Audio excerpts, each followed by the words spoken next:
Donc aujourd'hui, une vidéo sur le menu démarrer de Windows. On voit sur les sites, sur YouTube, sur internet qu'on parle beaucoup de cette mise à jour qui permet une grande amélioration du menu démarrer. Donc moi, j'avais bien envie de l'avoir au plus vite. Alors, j'ai tout fait pour la mettre à jour, mais je n'ai jamais réussi à avoir cette mise à jour. Donc j'ai fait une vidéo précédemment qui expliquait la galère des mises à jour. Et bien maintenant, on est en plein dedans, c'est-à-dire que j'ai 3 ordinateurs, je mets à jour tout le temps, j'accepte toutes les mises à jour possibles et imaginables, mais rien n'y fait. J'en suis même arrivé à me mettre en insider Microsoft au maximum pour prendre tout ce qui vient. Je n'ai absolument pas cette mise à jour. Donc j'ai dû passer par un site qui explique comment mettre à jour, forcer la mise à jour. Donc j'ai réussi à la forcer. Et je vais vous présenter un petit peu ce que j'en pense. Alors déjà, dans les sites, ils sont dithyrambiques. Grosse mise à jour, on va regarder ça ensemble tout de suite. Euh, Microsoft déploie enfin le nouveau menu démarrer, le nouveau menu. Un menu réinventé. Ici, le menu Windows. Une personnalisation poussée. Alors ça me fait bien rigoler. Bon bref, on verra tout à l'heure. Donc là, on a sur ce site-là, il nous présente un petit peu une photo où on voit la différence. Alors on voit qu'elle est colossale, hein. C'est une révolution, c'est-à-dire qu'ils nous ont rajouté cette partie-là. Donc on va la regarder un petit peu plus en précision. Alors je ne vais pas ici parler de l'option qui permet de connecter son téléphone portable. On voit l'icône ici. D'ailleurs, on voit que l'icône est des deux côtés. Donc on voit bien que ça ne fait pas partie de cette fameuse révolution. En tout cas, ça, c'est effectivement quelque chose de très très bien, mais pas grand rapport avec le menu démarrer. Pour moi, le menu démarrer, c'est le menu qui permet de faire démarrer les programmes, de lancer les programmes. La partie portable est juste l'icône sur ce menu, mais n'a pas grand rapport finalement. Alors ici, j'ai partitionné l'image en deux. Vous avez à gauche un Windows 7, un Windows 11, pardon, et à droite un Windows 7. Donc je trouvais que c'était intéressant de regarder Windows 7, voir ce qui se faisait il y a très très très longtemps. Donc je clique sur le menu démarrer et on arrive ici. Alors première chose, regardez, voilà, Windows 7. Donc on peut l'augmenter en largeur, on peut l'augmenter en hauteur, on fait un petit peu ce que l'on veut en termes de taille. Voilà, donc là j'ai déjà mis pas mal d'icônes, j'ai même déjà mis pas mal de programmes, mais je voudrais vous présenter un petit peu toutes les possibilités qu'on avait dans Windows 7. Les anciens connaissent, pour les petits nouveaux, je vous montre. Donc là, par exemple, vous avez cet accès vers un programme YouPhone. Je fais un clic droit et on peut redimensionner en 4 tailles différentes. Donc en tout petit, alors évidemment c'est déplaçable, hein. Voilà, on le met un petit peu où on veut. J'ai cliqué dessus. Donc on peut l'avoir en tout petit, on peut l'avoir en un petit peu plus grand, on peut l'avoir en moyen, voilà, et on peut l'avoir en très grand. Voilà. Alors ce qui est intéressant, c'est qu'on peut mélanger tout ça, hein. Vous voyez qu'on mélange des petits avec des grands, etc. On fait absolument ce que l'on veut. On peut aussi mettre ensemble des packs de programmes, comme c'est le cas pour celui-ci. J'en ai mis 2 à l'intérieur, donc on clique dessus et on a accès aux 2 en dessous. Donc du coup, ça fait des petits icônes. On peut faire des groupes, donc ces groupes, on peut les déplacer et les placer un petit peu où on veut, alors avec certaines limites bien évidemment, mais globalement, on fait un petit peu ce qu'on veut. Vous voyez que on peut aussi mettre des noms sur les groupes. Donc là, si je veux passer ce groupe-là, il passe ici. Là, j'ai choisi de ne pas mettre de nom, là j'ai mis des noms, mais les noms que l'on veut. Donc voilà, c'est quand même quelque chose de relativement ouvert. On laisse la possibilité aux propriétaires de Windows d'organiser ses programmes comme il en a envie. On va maintenant passer sur Windows 7. Windows 11, pardon. Windows 11, la dernière révolution, la dernière mise à jour, hein. Donc là, voilà. Donc là, on nous a ajouté ces packs de programmes, là, ces packs d'associations qui sont mis par catégorie. Alors, je vous montre ça, je ne vais pas vous montrer le reste, parce que le reste, on montre en grille. Donc ça n'a pas grand intérêt, ça existait déjà plus ou moins, ou en liste. Voilà, donc là franchement ça n'a pas grand intérêt, c'est ce qui existait déjà plus ou moins avant, peut-être d'un accès différent, mais en tout cas ça existait déjà. Alors je vais le laisser en catégorie. Sachez déjà qu'on ne peut pas enlever, c'est-à-dire qu'on est obligé d'avoir quelque chose ici. Alors on peut juste choisir le type d'affichage. Et donc la grande révolution c'est ça, c'est l'association par catégorie.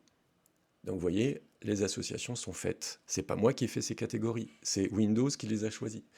Donc moi, je me suis contenté de le voir. Donc je peux me dire, bon bien, si moi je veux pas ces catégories-là, que je veux les changer, eh ben je peux pas changer le nom. Là je viens de faire un clic droit, je vais aller dans les paramètres, j'irai tout à l'heure, mais on peut absolument pas changer le nom de ces activités, enfin, le nom de ces catégories. Alors non seulement je peux pas changer le nom des catégories, mais je peux pas déplacer les programmes. Vous voyez, tout de suite, je vois un rond barré là en haut, au-dessus de l'icône, je ne peux pas les bouger. Donc c'est fixe. Je ne peux absolument rien faire de ce qui est ici. D'accord? En plus, ajouter à ça, c'est que si vous avez beaucoup de programmes, alors là je suis dans VirtualBox, donc j'ai fait exprès d'en rajouter quelques-uns des programmes, mais dans mon vrai PC, des programmes, j'en ai évidemment, comme tout le monde, beaucoup plus que ça. Eh bien regardez ce qui se passe, comment c'est associé. Les 3 premiers programmes sont mis ici en icône grand, enfin grand, moyen on va dire. Ensuite, si on dépasse les 3, eh bien le quatrième, donc il va le mettre là. Si on en met un cinquième, eh bien il les rajoute avec le quatrième qui est ici. Donc pour accéder à cela, il faut cliquer ici. Et là, il les affiche tous. Vous voyez que là, j'ai installé Vidéolan. Vidéolan qui lui-même a plusieurs fichiers à l'intérieur du répertoire d'installation. Eh bien, je vais cliquer dessus et hop, il me remet tous les fichiers qui sont à l'intérieur. Donc, je ne vous raconte pas le bazar. Si vous voulez accéder à Vidéolan, déjà, on ne le voit nulle part. Visuellement, il n'y est pas. Moi, je ne le vois pas là. Il n'y est pas. Il faut savoir qu'il est ici, recliquer ici et accéder au Vidéolan. Et on voit qu'il y en a plusieurs en plus. Moi, Vidéolan, si j'ai besoin que d'un seul des 3 programmes, eh bien là, regardez. VLC Média Nouveauté, VLC Média Nouveauté, VLC Média Nouveauté. C'est-à-dire que les 3 qui sont ici ont le même nom. Donc je ne peux absolument pas savoir lequel je veux ici. Moi, évidemment, comme tout le monde, j'utilise principalement ces icônes qui sont ici. Donc on peut, comme tout à l'heure dans Windows 11, les mettre dans des gros répertoires ici, donc qui sont dans des petits icônes, un petit peu comme on l'avait tout à l'heure ici. Mais en termes de taille, je ne peux absolument pas choisir la taille. Je ne peux pas non plus avoir des endroits qui sont associés, qui ne bougeront pas. Je m'explique. Si je veux déplacer les icônes, eh bien je ne peux pas. Et puis pire encore, je ne peux pas. Mais regardez, si j'enlève Edge, j'ai cliqué dessus.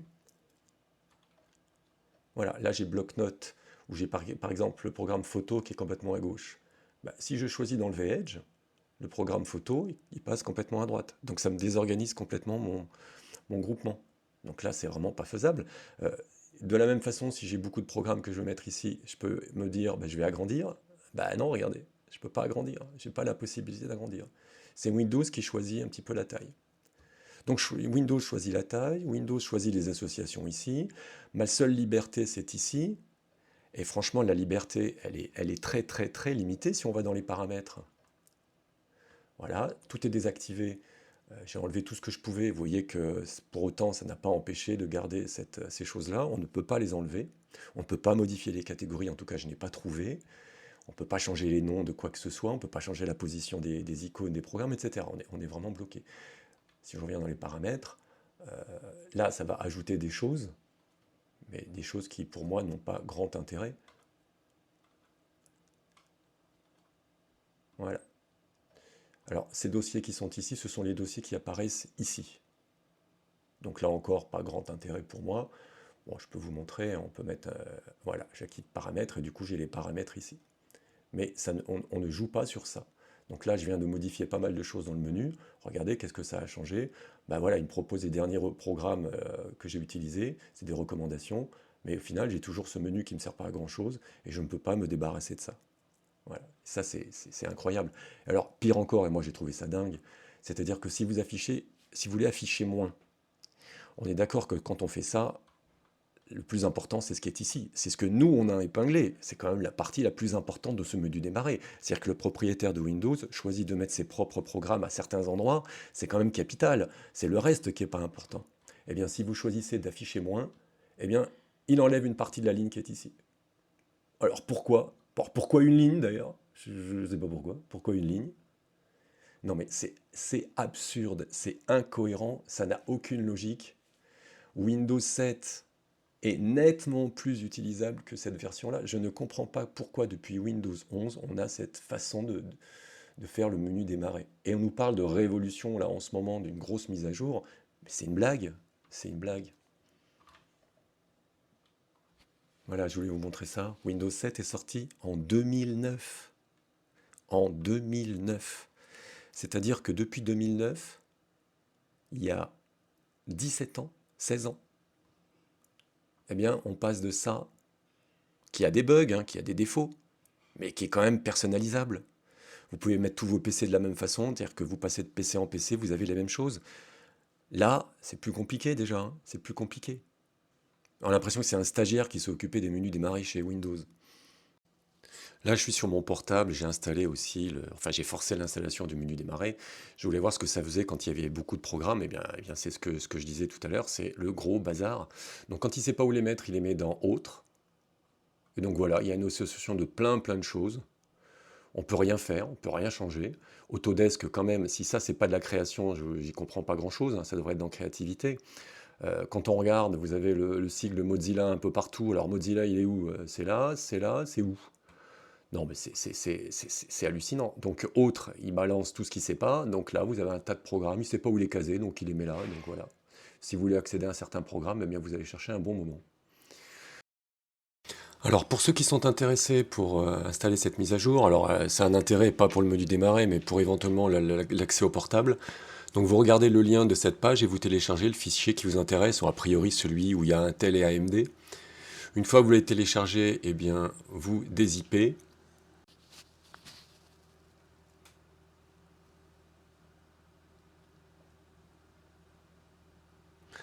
Voilà, ensuite j'ai juste changé le nom pour pas que ça soit trop long à taper par la suite, donc je l'ai appelé menu.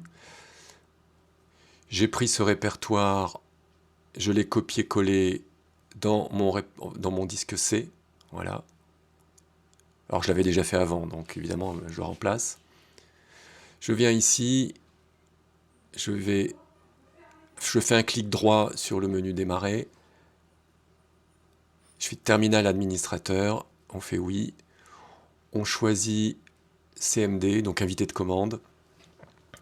Là, on va aller se placer dans le répertoire menu. Bon, alors, j'aurais pu faire plus vite, mais j'ai fait en CD 2 points plusieurs fois. Ensuite, CD menu. Et une fois qu'on est là, eh bien, on copie-colle le fichier, enfin les instructions que vous allez voir. Donc, vous mettez sur pause et puis vous recopiez exactement la même chose. Entrée. Et voilà, c'est fait. Vous redémarrez votre ordinateur et vous allez être très heureux. Vous allez avoir votre menu démarré.